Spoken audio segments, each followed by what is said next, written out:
nag-text sa akin. Nandyan na daw yung kinonvert ko na load to cash.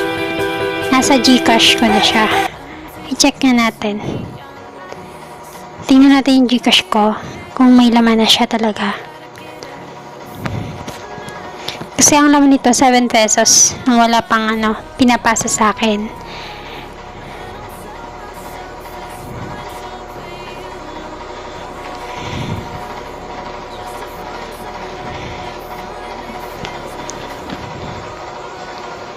Ayan na nga, meron na siyang 35 pesos. Kasi 7 plus 18 pesos.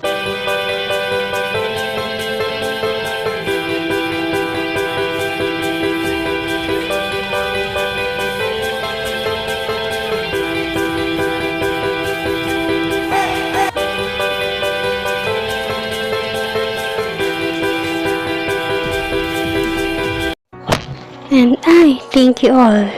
Kasi dahil dyan, I got it.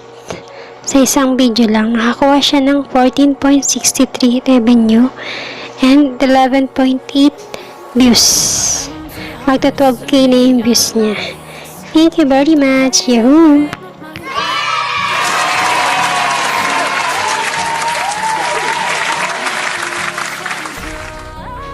Dahil po dyan, dapat ang i-choose nyo is Globe Telecom or Smart Prepaid. Hindi yung Gcash nyo. So yan po, i-choose natin yung Globe Telecom instead of Gcash. As I said, kailangan po natin antayin yung 3 to 4 days pagka-convert natin bago magkaroon siya ng balance.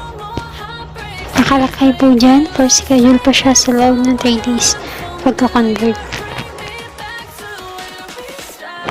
Yes po, pwede siya sa lahat ng network. Smart, Talk and Text, or SAN. Kaya wala pa po siyang review. Kasi ako pala ang nakatry ng app na to. Pero, nag-iwan na ako ng reviews doon. Andito siya. Papakita ko sa inyo. Ayan na po yung feedback ko sa app na to. Posted na po siya kanina lang. Kapag sa kamag-anak po kasi pinasa yung load, ang alam nila libre. Talong libre, hindi mababayaran. Ha? Yes, may bawas po talaga. Wala nang libre sa panahon ngayon. Sa ibang app nga, 50% ang kaltas nila eh. Para lang yan sa mga load na hindi nagagamit, at least hindi na sayang. Hindi po siya sa 7-Eleven makukuha. Sa mismong Gcash po siya ita-transfer. Ito ang maganda sa app na to. Hindi na natin kailangan magpunta sa 7-Eleven. Pwede natin siyang i-transfer sa ating bank account. Pakita ko po kung paano yung pagsali ng cash from Gcash to bank account. Click lang po natin yung send money dyan. Then, piliin po natin yung send to bank.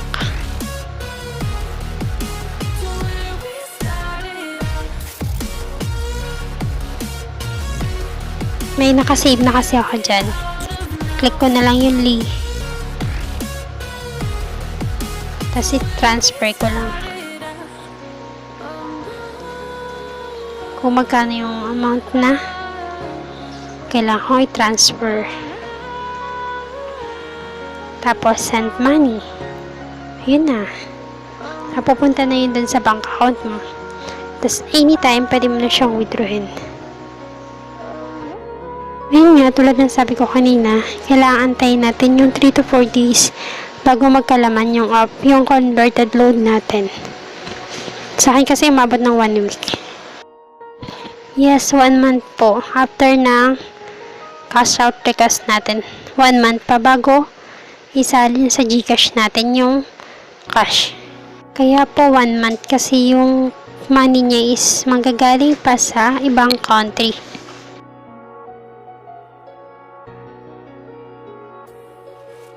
Mag-aantay pa po talaga tayo ng ilang araw bago magkalaman yung app na yan natin.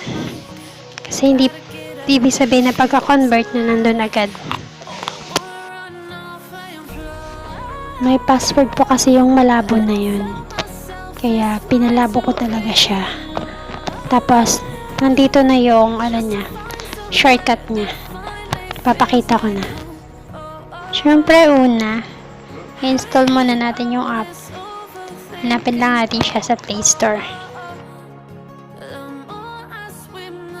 Tapos mag-register tayo kung wala pa tayong account. Kung may account na tayo, login lang natin yung email ad natin saka yung address natin.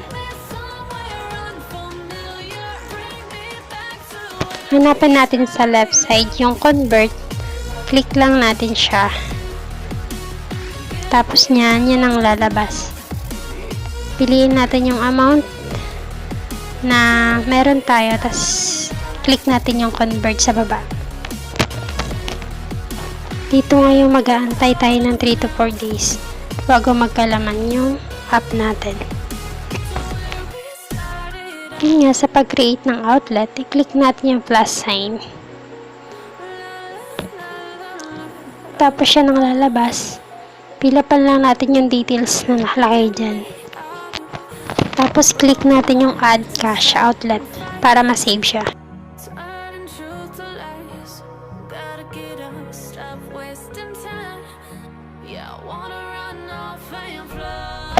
After 4 days, may laman na siya yung balance niya.